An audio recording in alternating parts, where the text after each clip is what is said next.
অনির্দিষ্টকালের জন্য বন্ধ ঘোষণা করা হয়েছে দেশের অনলাইন ভিত্তিক জনপ্রিয় শিক্ষণ প্ল্যাটফর্ম 10 মিনিট স্কুল।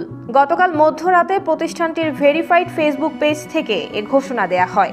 এতে জানানো হয় 10 মিনিট স্কুলের সকল লাইভ ক্লাস, রিভিশন ক্লাস এবং ইংলিশ সেন্টারের অফলাইন ক্লাস শনিবার থেকে অনির্দিষ্টকালের জন্য বন্ধ থাকবে।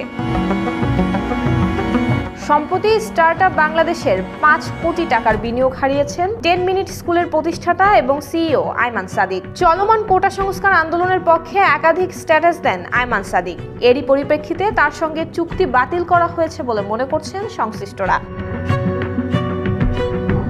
দেশে করোনা মহামারীর সময় স্বাভাবিক শিক্ষা কার্যক্রম যখন থমকে যায়, তখনই অনলাইন শিক্ষা ব্যবস্থা নতুন করে জনপ্রিয়তা পেতে শুরু করে।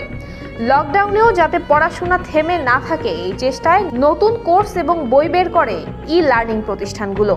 শুধু এই মহামারীর সময় প্রায় 90 লাখ নতুন শিক্ষার্থী যুক্ত হয় 10 মিনিট স্কুলের সঙ্গে। 17,000 নতুন ভিডিও এবং লেকচার যুক্ত হয় তাদের শিক্ষা কার্যক্রমে।